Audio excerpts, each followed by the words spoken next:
I'd like to look at how to use a form. And something else that we need to know how to do is to open PDFs from inside of Acrobat. And so I'd like to use this button right here on the toolbar that we use to open a PDF. If we click it, we now have a file browser, and we can select, in this case, the contact form.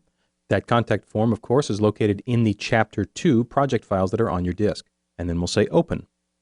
Now, the contact form is a form, and this has been made into a form using Acrobat. We'll see in a later chapter how we did this. But for now, I'd like to interact with the form, and you'll notice a couple of things have happened along the way.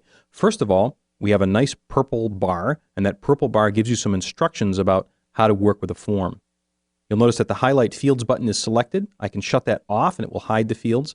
This is instructive for us now because we can see right here that we have a number of fields that we can interact with. We use our selection tool to talk to them or to write into them.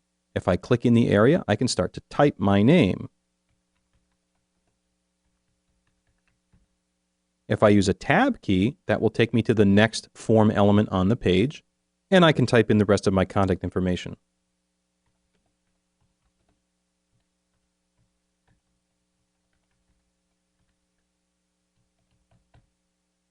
Now, my preferred method is email for them to reach out to me, for Plucky Ponies to reach out to me. So I'd like to go and type in an email address. And also indicate that my preference for contact is indeed email. So if I click the email radio button here, now I can go ahead and print this form and hand it in. If there was a submit button, and we'll see how to do that in a later chapter, then I could submit it by email. If I'd like to reset this form to back the way that it was when I started, then I can click the Reset Form button and it will erase all of the information on the form. So interacting with forms is easy if they're Acrobat forms. All you have to do is use your Select tool or your Hand tool, and you can go ahead and click on the different form elements. If you're not sure if it's an active form, you're going to get this nice reminder that it is indeed a form.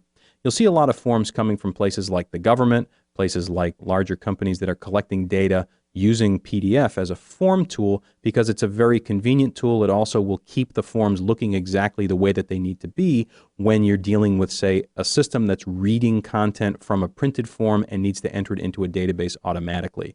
So a lot of insurance companies use it. Again, the federal government uses it for its taxes. If you handwrite on a form or if you type into a form, it makes it easier for them to be able to consume that data later if you use a form that's inside of a PDF. So we'll close up our form.